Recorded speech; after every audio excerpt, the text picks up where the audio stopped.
Bakit may mga katawan na tila unti-unting naglalaho kahit walang sakit, walang sugat, walang anunsyo? Parang may lihim na kaaway, tahimik, tuso na hindi sumusugod ng biglaan kundi unti-unting binubura ang lakas sa bawat araw na dumaraan. Isang pagnanakaw na hindi mo mapapansin agad, pero kapag naramdaman mo na, huli na ang lahat. At kung ang lunas ay hindi gamot, hindi operasyon, kundi isang bagay na araw-araw mong dinadaanan sa palengke, handa ka bang makita ito sa ibang liwanag?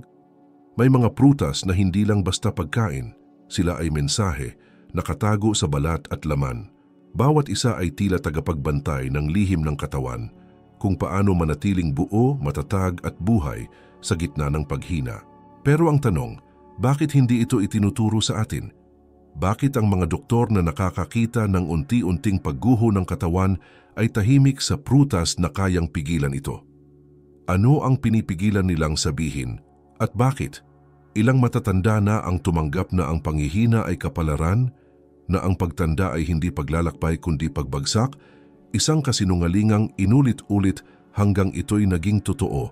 Pero sa bawat prutas na tila walang halaga, maaring naroon ang apoy, ang huling apoy na kayang buhayin ang kalamnan.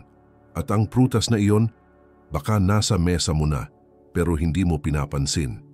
Ano ang sinasabi ng katahimikan nila? Paano kung ang tunay na dahilan ng pagupos ay hindi edad, kundi pagkalimot?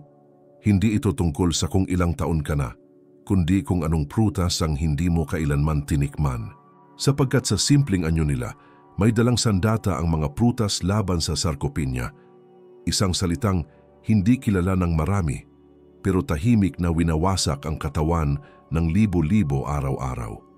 Aling prutas ang tagapagligtas? Alin ang tahimik na kaalyado ng lakas? Kapag narinig mo ang mga pangalan, baka mapailing ka. Baka isipin mong alam mo na ang lahat. Pero hindi ito tungkol sa kaalaman. Ito ay tungkol sa pagmulat. Sapagkat ang hindi mo kilalang prutas ay maaring ang tanging sagot sa panghihina mong hindi mo maipaliwanag.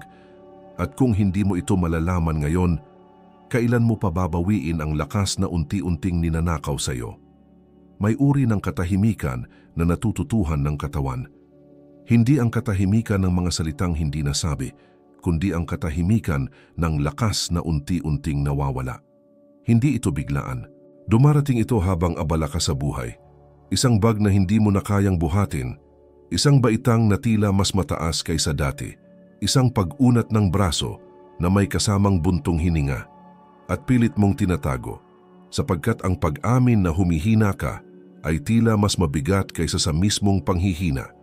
Ngunit ang katawan, tahimik na nakikinig at hindi ito nakakalimot. Sarcopenia, isang salitang hindi binabanggit sa araw-araw, ngunit nararamdaman ng libo-libong katawan gabi-gabi. Para itong magnanakaw na hindi bumabasag ng bintana, pumapasok ito sa likod ng bahay, marahan, maingat. Sa simula, mabigat lang ang mga paa. Sa susunod, parang nawawala ang lakas ng bisig. Hanggang isang araw, ang salamin ay nagkukwento na ng ibang bersyon mo, isa na hindi mo makilala. At kapag napansin mong may nawala, huli na para magkunwaring wala kang pakialam, ngunit hindi pa huli para bawiin. Paano kung sabihin ko sa iyo na may mga sandata na nakatago sa mga pinakapangkaraniwang bagay? Na ang sagot ay hindi laging gamot o ospital, kundi nasa tamis ng isang bagay na umusbong sa lupa, naluto sa araw, at humihinga sa bawat hibla ng kanyang laman. Ang prutas, tila simpleng pagkain lamang, ay may dalang mensaheng hindi mababasa ng mata, ngunit nararamdaman ng laman. Hindi lang ito nutrisyon, isa itong paalala, isa itong panalangin ng katawan na bihirang marinig. Ngunit bakit walang nagsasabi nito? Bakit ang mga payo ay palaging nakabalot sa teknikal na mga salita, sa mga numerong walang damdamin, sa mga pangakong walang lasa? Dahil mas nakakatakot tanggapin na ang lunas ay palaging naroon, ngunit pinili nating hindi pansinin. Dahil ang simple ay masyadong malapit, masyadong totoo. At ang totoo ay kadalasang hindi natin kayang yakapin. Ang prutas na ito, na nakalimutang kainin, ay maaring ang tanging hibla na kumakapit sa lakas na halos tuluyan mo ng pinakawalan. Naramdaman mo na ba na parang unti-unting nawawala ang presensya mo sa sarili mong katawan. Hindi dahil sa sakit, hindi dahil sa edad, kundi dahil sa isang bagay na hindi mo maipaliwanag, isang katahimikan na puno ng pag-alis. Ang ganitong pakiramdam ay may pangalan at may tugon. Ngunit ang sagot ay hindi ibinubulong. Kailangan mo itong hanapin. Sa bawat kagat, sa bawat lamutak ng prutas, naroon ang paanyaya bumalik. Hindi sa dati mong katawan, kundi sa lakas na akala mong nawala na habang buhay. May mga alaala ng lakas na hindi natin namamalayang unti-unting nawawala, mga gabing kung saan madali lang bumangon. Umaga na puno ng kilos na walang iniinda. Ngunit ngayon, tila ang katawan ay may sariling kalendaryo ng pagtanda. Tahimik itong nagpaparamdam na may nawawala, ngunit hindi nagsasalita. At sa katahimikang iyon, ang tao ay natutong maging manhid. Hindi dahil sa katapangan, kundi dahil sa takot. Takot na malaman na ang lakas ay may hangganan. Pero paano kung may paraan upang pahabain ang hangganang iyon? Ang mga prutas ay tila inosente. Makukulay, matamis karaniwang bahagi ng mesa. Ngunit sa loob ng kanilang laman ay may mga lihim na hindi tinuturo sa paaralan, hindi binabanggit sa mga reseta. May mga prutas na may kakayahang ibalik ang pag-ikot ng orasan. Hindi sa literal na kahulugan, kundi sa paraan ng katawan nitong muling maramdaman ang sigla na halos nakalimutan na. Hindi ito himala. Ito'y biyolohiya na piniling itago sa simpleng anyo. Kapag pinikit mo ang mga mata at inalala ang sarili mong lakas, saan ito nagsimula? Hindi ba't sa mga simpleng galaw, sa kakayahang buhatin ang sarili, itulak ang mundo, salubungin ang araw? Ngunit kapag ang kalamnan ay unti-unting nawawala, parang may bahagi rin ng pagkatao mo ang kasabay na nawawala. Hindi lang pisikal ang pagkawala, ito'y emosyonal, ito'y espiritual. At sa bawat araw na lumilipas, mas mahirap itong ibalik. Kaya't ang tanong, hanggang kailan mo hahayaang maging anino ang katawan mo sa sarili mong buhay? May mga nanay na hindi na mabuhat ang apo. May mga ama na hindi na makatayo ng walang tulong. Hindi dahil sila'y mahina, kundi dahil walang nagsabi sa kanila kung paano mananatiling buo. At kung may nagsabi man, baka huli na, pero ngayon, narito ka. At marahil, ang pagkarinig mo nito ay hindi aksidente. Sapagkat ang katawan mo ay hindi pa sumusuko, humihiling lang ito ng tulong sa paraang hindi mo sanay pakinggan. At ang tulong ay hindi palaging komplikado. Minsan, ito'y prutas lang. Isang kagat ng papaya, isang subo ng saging, isang pitik ng mangga sa dila. Ngunit sa likod ng bawat lasa may reaksyong kemikal na muling binubuhay ang laman. Hindi mo ito ramdam agad, ngunit unti-unti may nagbabago. Sa pagdaan ng araw, ang katawan ay nagsisimulang makinig. At sa bawat araw na nararamdaman mong kaya mo ulit, kahit kaunti lang, doon nagsisimula ang pagbabalik. May mga sugat na hindi dumudugo, mga pinsala na hindi mo makikita sa balat, kundi sa mga kilos na hindi na kayang gawin.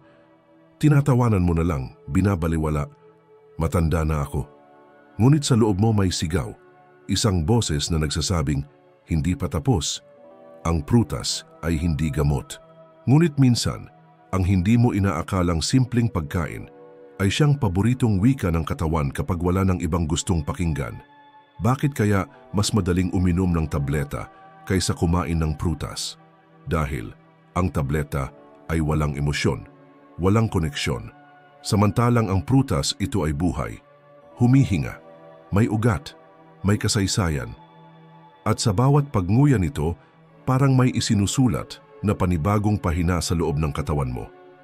Hindi ito mabilis, hindi ito dramatiko, ngunit ito'y totoo.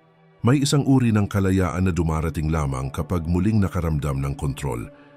Kapag ang kamay ay kayang umabot sa taas ng istante, kapag ang tuhod ay kayang buhatin ang sarili sa sahig. Iyon ang uri ng tagumpay na hindi nababanggit sa social media sapagkat ito'y tahimik, personal at napakalalim. At para sa mga taong akala nilang wala ng pag-asa, ang simpleng kagat ng isang prutas ay maaring ang simula ng isang panibagong paglalakad. Hindi lahat ng pagbabago ay kailangang marahas. Minsan ito'y nagsisimula sa paglapit sa mesa, pagpili ng sariwa kaysa dilata, pagbalik sa kung ano ang buhay. At ang katawan, bagamat galit sa kapabayaan, ay mapagpatawad. Basta't maramdaman nitong ikaw ay muling dumidikit, muling nakikinig, muling nagmamahal. Sa bawat prutas na iyong tinatanggihan, maaring may isang himig ng lakas na pinipigil mong marinig. Ngunit sa sandaling payagan mo ang sarili mong tikman muli ang tunay na pagkain ng lupa, hindi ang peke, hindi ang gawa sa makina, mararamdaman mong may gumagalaw sa loob, isang init, isang pahiwatig, isang pag-asa. Marahil hindi ito tungkol sa sarkopenya lamang. Marahil ito'y mas malalim, isang panawagan ng katawan na matagal mo nang hindi pinakinggan. Hindi ba't bawat panghihina ay may kasamang kirot na hindi lamang pisikal? Isang uri ng lungkot na hindi mo maipaliwanag, hindi dahil sa takot mamatay, kundi sa takot mabuhay sa kalahating anyo. Sa katawan na hindi na sumasabay sa loob. At sa tuwing pinipilit mong ngumiti habang dinadala mo ang pagod sa likod ng iyong mga buto, may bahagi sa loob mong gustong huminto. Ngunit kahit ang pinakamahinang bulong ng kalikasan ay may kapangyarihang gumising ng patay na alaala. At ang prutas, sa kabila ng kanyang katahimikan, ay sumisigaw sa panloob na wika ng katawan. Hindi niya kailangang magsalita. Sa kanyang kulay, amoy at lambot, may sinasabi siyang hindi maririnig ng tainga kundi mararamdaman ng kalamnan. Isa itong paalala ng kung sino ka bago ka naging pagod, bago ka naging mabagal, bago ka naging isa na lang sa mga nagsasabing ganito talaga ang pagtanda. At sino ang nagsabi na wala ng pag-asa kapag umabot na sa 60, 70 o 80? Sino ang nagtakda ng hangganan kung kailan pa maaaring bumalik ang lakas? Ang katawan ay hindi kalaban, ito ay taniman. Kung anong binhi ang ihulog mo, siya rin ang ani mo. At kung ang binhing iyon ay mula sa prutas na bumubuhay, bakit hindi subukang itanim muli kahit huli na? Sapagkat ang huli para sa pusong handang magbago ay palaging simula. Tingnan mo ang iyong sarili, hindi sa salamin kundi sa alaala. Sa lahat ng pagkakataong hindi mo iniinda ang bigat, sa lahat ng beses na hindi mo napansing, gumalaw ka na. Binaliwala mo noon dahil akala mo ay hindi ito mauubos. Ngunit ngayon na nararamdaman mong may nawawala, mas malinaw ang halaga. At kung sa isang subo ng prutas, maibabalik ang ugnayan mo sa sarili mong lakas, handa ka bang maniwala? Dahil hindi ito tungkol sa prutas lamang. Ito ay tungkol sa kapangyarihang nawala at sa daan pabalik. Ang katawan ay hindi humihiling ng milagro, humihiling lang ito ng pansin. At sa mundo kung saan lahat ay naghahanap ng mabilis, ang prutas ay nananatiling tapat sa bagal.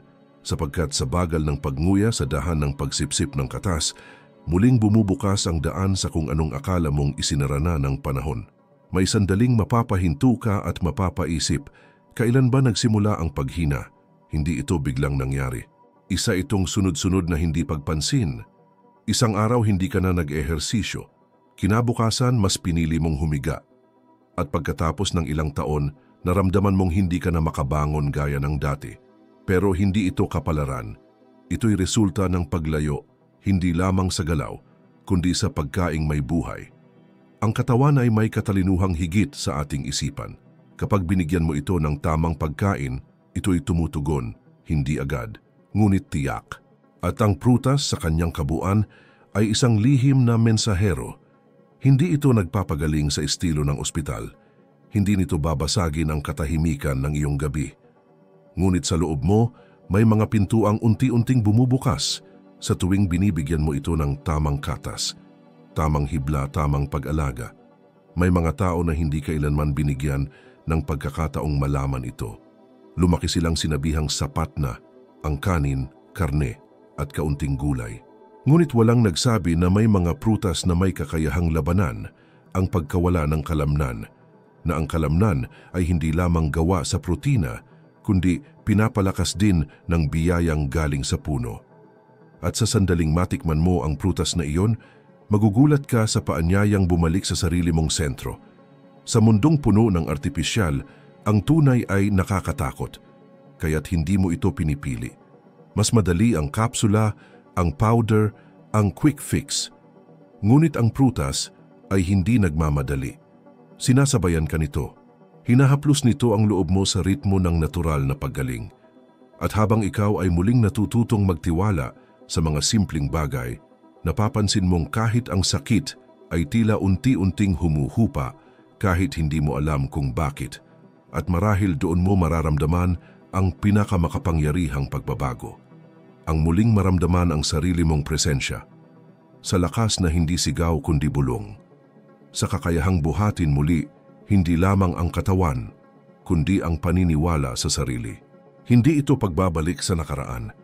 Ito ay pag-akyat sa bagong anyo ng sarili. Mas totoo, mas gising, mas buo. May mga gabi na hindi mo lang iniinda ang pagod, tila tinatanggap mo na ito bilang parte ng pagkatao. Pero kailan pa naging normal ang hindi na makagalaw?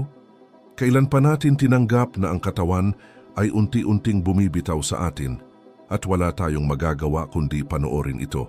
Ang sarcopenia ay hindi sakit na sumisigaw. Ito'y panahimik na paglisan. At sa katahimikan na iyon, kailangan mong maging mas mapagmatyag dahil hindi lahat ng pagkawala ay may paalam. Ang prutas ay hindi lamang katawan, ito'y alaala. Bawat kagat ay may kasamang anyaya na bumalik sa panahong mas buhay ka. Hindi dahil bata ka pa noon, kundi dahil hindi ka pa bumitaw sa sarili mong lakas. Ang laman ng prutas ay puno ng kwento, ng araw na lumusob sa balat nito, ng lupa na yumakap sa ugat nito, ng hangin na nagpahinog sa kanyang kaluluwa. Kaya't sa bawat subo, para kang tinuturuan ng kalikasan kung paano muling maging buo. Sa mga ospital, pinag-uusapan ang sarcopenia gamit ang graphs at terminong klinikal. Ngunit sa bahay, sa kusina, ito'y mas marahas. Ito ang biglaang pagkakabagsak sa sahig, ang hindi pagsama sa lakad ng pamilya, ang unti-unting pagkawala ng lakas ng loob dahil hindi mo na kayang tumayo sa lakas ng sarili mong katawan. At walang nagsasabi na maaaring maiwasan ito, hindi sa pamamagitan ng ginto, kundi ng bayabas. Hindi sa pamamagitan ng pag-asa sa teknolohiya, kundi sa pagbabalik sa ugat. Ang katawan mo ay parang bahay na matagal mo nang iniwang mag-isa. Unti-unti itong napuno ng alikabok, ng agiw, ng katahimikan. Ngunit ang prutas ay parang unang liwanag na pumapasok muli sa bintana. Hindi ito sumisigaw ng pagbabalik. Ito'y nagsisindi lang ng kandila. At sa ilaw na iyon, makikita mong naroon pa rin ang laman mo, ang buto mo, ang pagnanais mong muling maniwala sa sarili. Kung itutuloy mo lang, kung araw-araw ay muling lalapitan ang mga prutas na dati binabaliwala mo, mararamdaman mo ang unti-unting paggising ng isang bagay sa loob mo. Hindi ito rebelyon. Ito'y pagbabalik, hindi sa nakaraan, kundi sa posibilidad ng ngayon.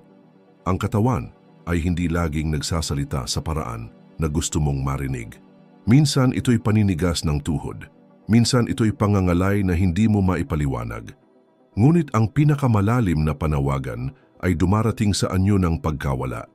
Hindi lang lakas, kundi koneksyon. Sa bawat kalamnan na humihina, may bahagi ng tiwala sa sarili na kasamang nadudurog. At sa bawat araw na lumilipas ng walang tugon, mas malalim ang sugat na hindi mo matukoy. Ang prutas ay hindi solusyon, ito'y paanyaya. Paanyaya sa mas mabagal, mas maingat, mas malapit na ugnayan sa sariling katawan. Sa mundong binibilisan ng lahat, ang paghilom, ang pagtanda, ang pagkain, ang prutas ay tila paalala na ang tunay na lakas ay hindi minamadali. Ito'y pinakikinggan, pinapalaki, pinapahinog. At minsan, ang tanging kailangan mo lang gawin ay umupo, ngumiti, at muling tikman ang tamis ng isang bagay na tunay. Hindi natin kailangang ipaliwanag lahat.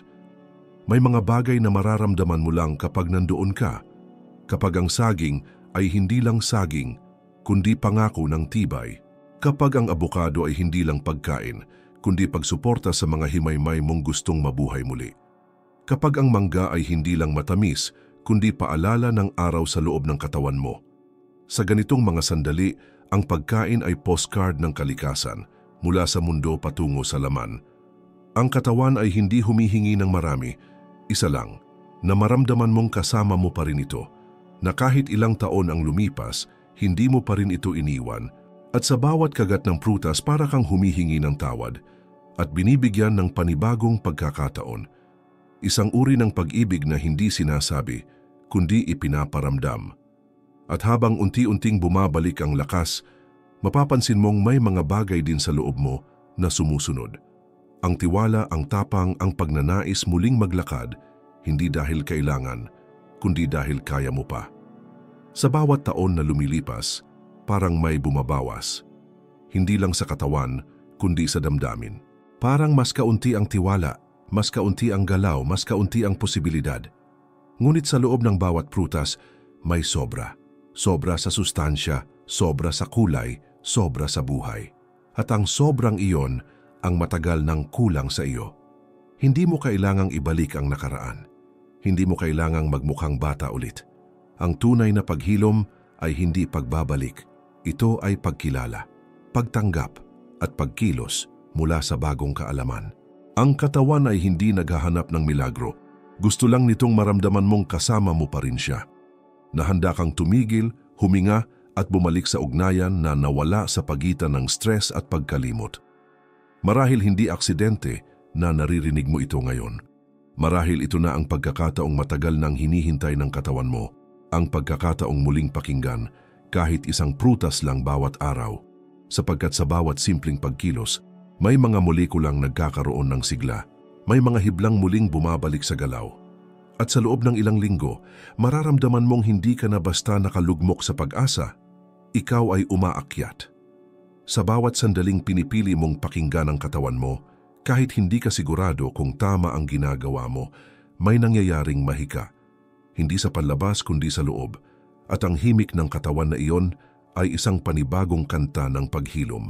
At sa huling bahagi ng araw, sa gitna ng katahimikan, mararamdaman mong hindi ka na lang basta gumagalaw, ikaw ay buhay, at ang prutas na iyon na tila walang halaga ay ang naging tulay pabalik sa sarili mong lakas. May mga mata na hindi mo na kailangang buksan, kundi palitan ng paningin. Dahil kahit gising ka, hindi mo laging nakikita ang mga palatandaan. Hindi mo napapansin ang paanyaya ng katawan. Hindi mo naririnig ang daing nito. At sa pagitan ng kaunting sakit at matagal na katahimikan, doon nagsisimulang tumubo ang sarcopenia. Hindi ito sumisigaw, ito'y dumadaloy. At kung hindi mo ito sasabayan, aagos ka na lang palayo sa sarili mo. Ang prutas ay parang alon, hindi mo laging alam kung saan ka dadalhin. Ngunit sa bawat subo may direksyong muling binubuo. May dalang direksyon ng simpleng saging, ang tahimik na bayabas, ang makatas na mangga. Parang may mga guhit ng liwanag na humahaplos sa loob mo. At kung papayagan mong gabayan ka ng ganitong liwanag, mararamdaman mong ang katawan ay hindi kailanman tuluyang sumuko. Hindi ka nawalan ng lakas, nakalimot ka lang kung saan ito nagmumula. At ang katawan, bagamat sugatan, ay hindi sarado sa paghilom. Sa loob mo may mga bahagi na sabik gumalaw muli, ngunit kailangan nila ng panibagong dahilan. At ang dahilan na iyon ay maaaring nasa isang prutas na matagal mo nang tinitingnan pero hindi pinapansin. Sa bawat pagkagat mo ng prutas, para kang muling bumabalik sa sarili mong ritual ng pag-aalaga. Hindi ito diet, hindi ito plano, ito'y pagninilay. Isang uri ng pakikipagkasundo sa kalikasan na matagal mo nang kinalimutan at habang kumakain ka, parang may humahaplos sa loob. Isang paalala ng katotohanang hindi pa huli ang lahat at sa mga susunod na araw, hindi mo mararamdaman agad ang pagbabago, ngunit mararamdaman mong may gumagalaw. Isang sigla, isang lakas na hindi mo pinilit, kundi tinanggap.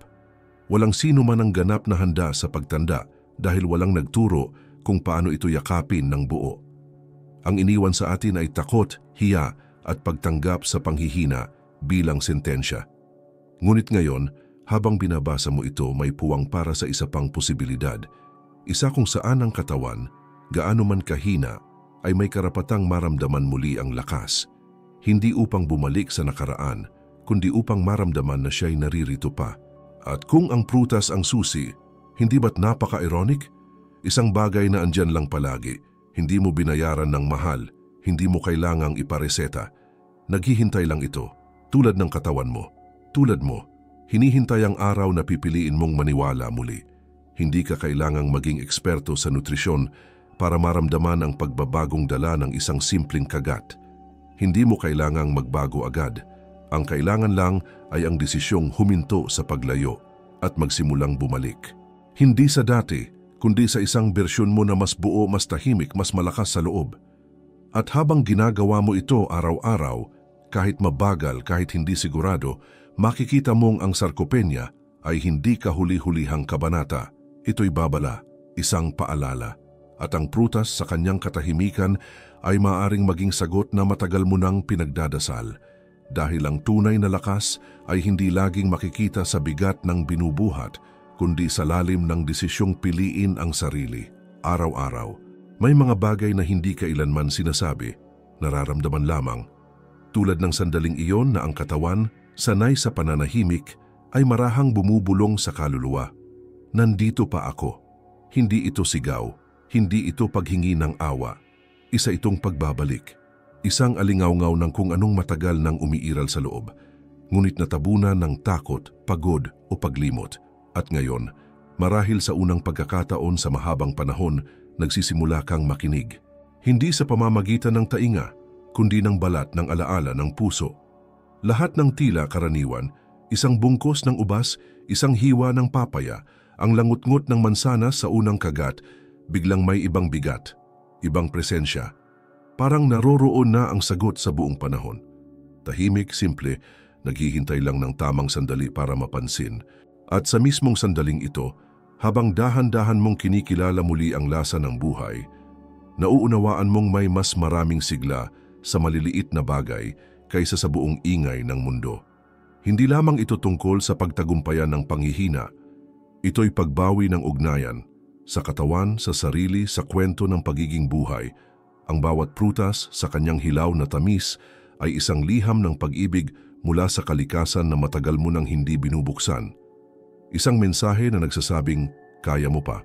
At ngayon na natututo ka ng muling makakita sa pagitan ng mga hibla, ng mga kulay, ng mga himig na hindi sinasabi, hindi mo na kayang baliwalain ang sarili mong panibagong paningin. Baka bukas, habang nakatayo ka sa harap ng frigider, may kaunting pag-aalinlangan. Hindi dahil sa alinlangan kundi sa paggalang, dahil alam mong ang pagpili kung kakain o hindi, kung aalagaan o pababayaan, ay hindi na lang basta pagkain. Isa na itong kasunduan, isang panibagong panata sa sarili, na hinding-hindi mo na muling iiwan ang sarili mong katawan, sapagkat ang nararamdaman mo ngayon ay hindi basta kaalaman, ito'y alaala sa hinaharap, nakaukit sa loob, tahimik ngunit matatag. At kung may isang bahagi ng iyong pagkatao ang tila ginising ng bawat salita, bawat tanong, bawat prutas na binanggit, manatili. Huwag mo munang paalisin ang damdaming ito, at kung handa ka nang magpatuloy sa paglalakbay na nagsisimula mula sa loob, samahan mo kami. I-like mo ang video, ibahagi ito, magkomento. Hindi dahil sa utos kundi dahil sa damdamin. Baka ang isang tao na mahal mo ay nakakalimot na ring maramdaman ang kabuuan ng sarili. At marahil, ito na ang araw upang tulungan siyang maalala